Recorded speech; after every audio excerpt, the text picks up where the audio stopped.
this country is currently facing a number of things that many of them will have either negative or positive effects to the economy and to the daily lives of all South Africans. Since the first, lockdown in year 2020, which was in March, we have seen how many have, gone from surviving to not surviving. And the continued, I think we are on day 400 and something of the lockdown since it started. And the continued lockdown in the country has got its own, ripple effects. Whether one argues is the lockdown, correct, that is a conversation for another day. But what I want to raise today is the fact that the country is burning. And we may say it's KZN and we may say it's starting now in Johannesburg. Even if it was a small village, we should regard it as the country is burning. And whatever the initial intention to the activities that are currently taking place, and whichever way we may also view them and begin to characterize some of those activities as criminal activities, and we may say it's activities, it's anarchist, activities. The country is burning. This then requires us now to tread very carefully as a nation. We may look at this thing and politicize it. We may look at this thing and contextualize it in a tribal form, or we may just look at this thing and regard it as only being about one individual. But the truth of the matter is, the country is burning, and you see all this where in one township recently, a foreign shop owner shot dead a young boy who was trying to rob him. And the community went out and started to ban all foreign-owned shops in that community because of this one thing. And you may look at it and you separate it from all the other activities that are taking place. Roads continue to be blocked by stones, burning tires, and that tells you that the country is burning. This country is burning, and we then need to ask ourselves, a very critical question. What is it that needs to be done? Are we pushing for law enforcement through the deployment of SAPS and the army? Have we done our intelligence analysis towards all of this? But the main thing here or the point that I want to drive home is this: whether the link to the burning that is currently taking places in this country is due to the protests that are saying free former President Jacob Zuma. The one thing that we now need to be looking at, what is the feeling of the society around the current activities in this country? This one being one of them. The church feels like they are being persecuted as their doors are being locked for them to worship and give counseling and inspire their congregants. So when things like this begin to happen, one triggers another. You know, in the history that we keep on being told and we keep on reading, we are told of church buildings that were used as meetings for comrades in the apartheid era. And today we are free. And we forget about the same buildings, regardless of what the church is being classified as today or is being looked at with all the other activities that are happening, where others have seen a gap and started to use the name of the church to advance their agendas. But there is a true church out there that feels persecuted at this time.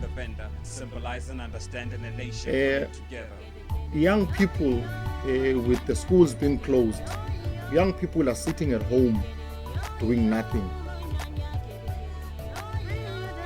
The country is facing a high level of unemployment. Then you wonder, when one small activity that can assist, other families to be able to go and loot shops and so that they can get food. We may look at it as a criminal element, but we must also look at all the other aspects of this thing. We then need to come together, and this is not a political thing or a government thing that needs to happen. We've been having here a program by Ufada Smangaliso of the Moral Regeneration, and such a program then needs us, not just government or those that have been given those positions. It needs us as a society together to see how do we address this thing. Others are being told, when I go back to the church topic, others are being told to conduct your services online. Whereas the pastor himself or the leader of the church himself does not even have data, because they have committed themselves unto the ministry, and this is the only way or only place where they can derive their income. So we then need to look at all the elements of all these activities. A continued hard lockdown, what does it mean? I know of a restaurant that recently opened in Gqeberha, around Strand Street, and I think they were in their second month, or if they had already opened for more than a month, and then this happens because they had not set up measures or takeaways. What do we say to that, or to those young people that have started an initiative of Vukuzenzele, but then they can't do anything right now? So the society needs to start talking. There needs to be a dialogue now. And that dialogue, it needs to happen now. All these activities, young people are still crying for free education. Young people are crying for their NSFAS allowances. And when they are now at home, sitting in their, locations, whether in the rural areas, urban areas, wherever, and there is nothing for them to do, what do we expect to be happening out there? Others with those allowances, they even support their families. So we then need to have this, conversation. But the real point that I'm trying to make here is the country is burning. And we can't be sitting down and be social meddling only, if there is a word. The traditional media, as many have noticed, and as many are still stating to say, there is some censorship, towards the current activities in the country. And because people want to see, but then we just need also, to be mindful of the fact that these things have been foretold.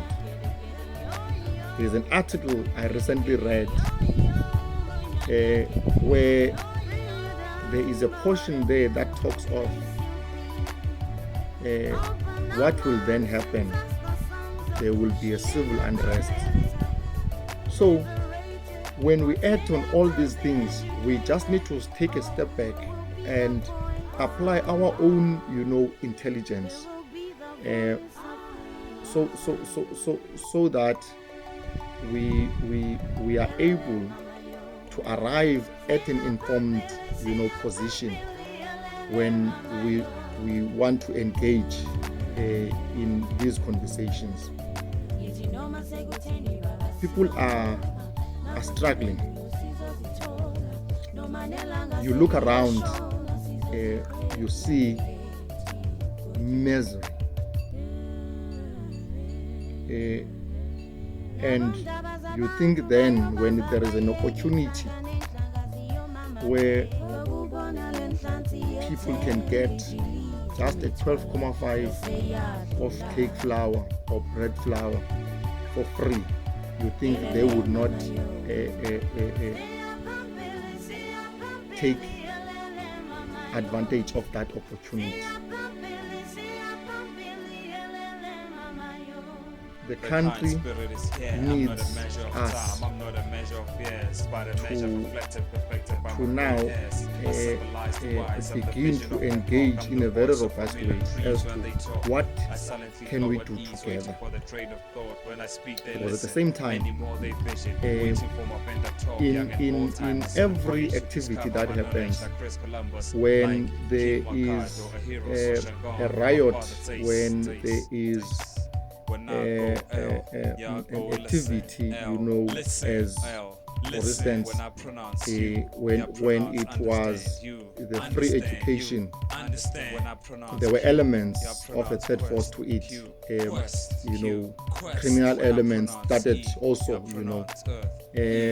so we then need to understand that, because when we shout and say deploy, when we shout and say deploy, the army or the SAPS or the law enforcement, we must also think about this. There are those that genuinely may be going out there and marching against whatever that they feel it's a persecution against them, where they feel bayagcinezela. But there will also be those that will see that as an opportunity to advance their own a plan. So, and in all of this, there is someone who is laughing and thinking, I've got them. People are throwing stones at others in the locations where there are all these marches or protests. They are throwing stones. I saw a picture of a family as they were driving. People threw stones at their car and they had a baby in the car and the child was crying. So, and that is black against black violence. The country is facing gender-based violence activities, and if we don't as a society take our stand in all of this, soon the whole country will be burning, regardless of what is the reason. Remember, when someone is advancing an agenda, if they can see in one area whatever agenda they are trying to advance, it does not get momentum, they would find something else.